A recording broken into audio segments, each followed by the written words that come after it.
अब यूपी की खबरें देखे भी, खबरें पढ़े भी। लॉग ऑन कीजिए www.uptak.in पर। बीजेपी के दिग्गज नेता कल्याण सिंह की 13वीं में जुटे आज बीजेपी के सियासी दिग्गज और साथ साथ लाखों की तादाद में उनके समर्थक। हम ये बताएंगे, हम आपको ये भी बताएंगे कि अखिलेश यादव ने क्या कहा, उनकी पार्टी में किन किन नेताओं का स्वागत है और साथ साथ मथुरा में वो कौन सी बीमारी है जो बच्चों की जान ले रही है।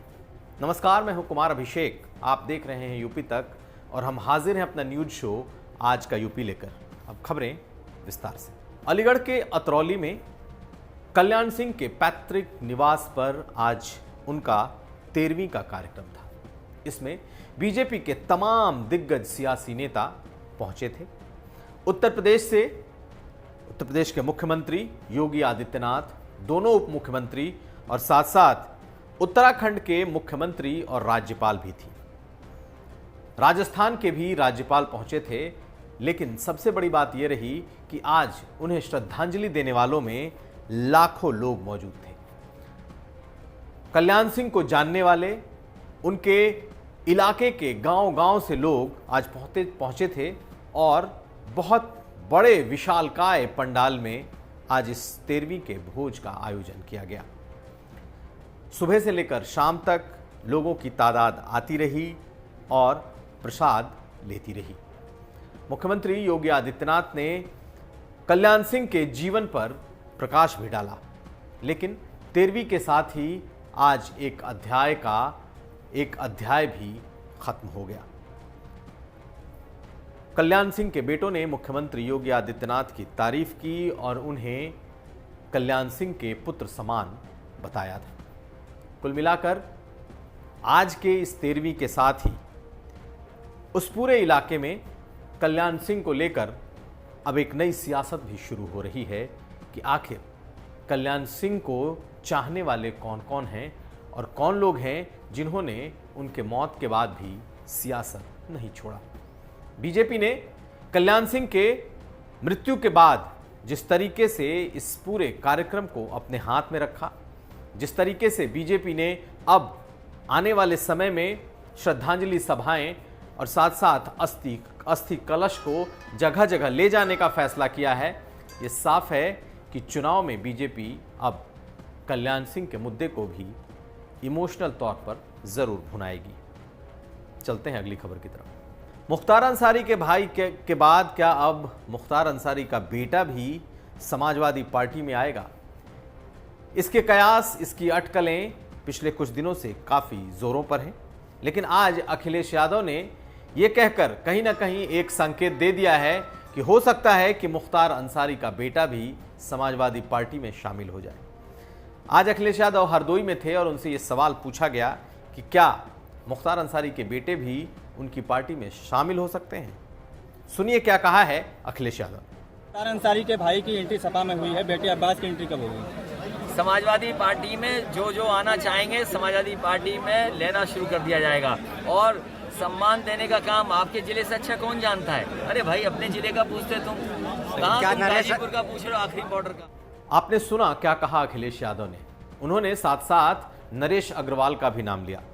नरेश अग्रवाल सपा में लंबे समय तक थे, लेकिन कुछ साल पहले वो बीजेपी में आ गए और तब से बीजेपी में रहते हुए भी वो लगभग हाशिए पर हैं। ऐसे में अखिलेश यादव ने बीजेपी को घेरने की कोशिश की और ये भी कहा कि अगर नरेश अग्रवाल भी वापस सपा में आना चाहते हैं तो वो उन्हें ले लेंगे और उनके दरवाजे सबके लिए खुले। तो ये एक सियासी बयान है।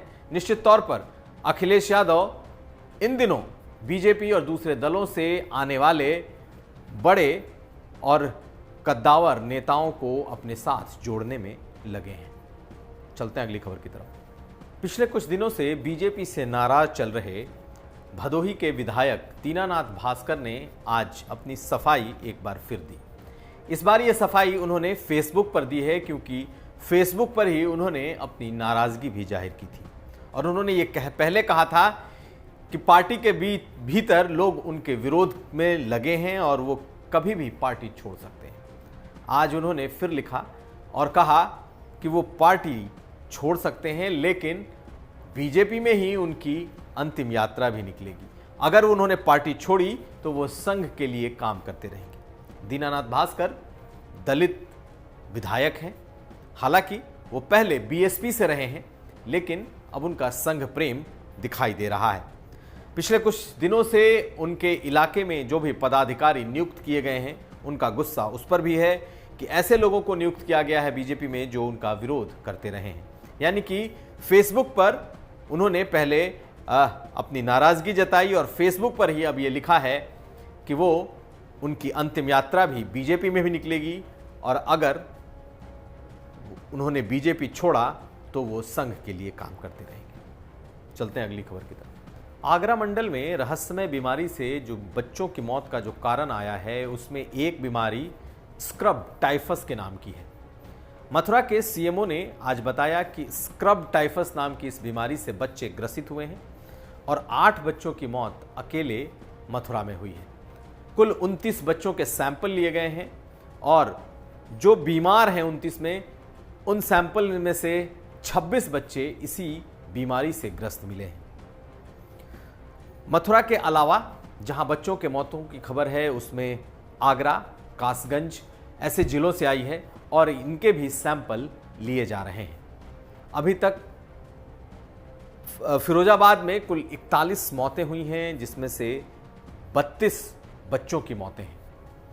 सरकार ने लापरवाही मानते हुए फिरोजाबाद के सीएमओ को हटा दिया है और नया सीएमओ तैनात किया गया है, लेकिन इस वक्त इस बीमारी से हाहाकार मचा हुआ है।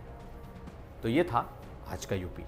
हम हाजिर थे अपना न्यूज शो आज का यूपी लेकर, हम फिर हाजिर होंगे, लेकिन जाते जाते आपको बता दें कि आप हमारा वेबसाइट आजतक.in लॉगिन करना नहीं भूलें, इसलिए क्योंकि इस पर मिलेंगी आपको उत्तर प्रदेश की तमाम खबरें।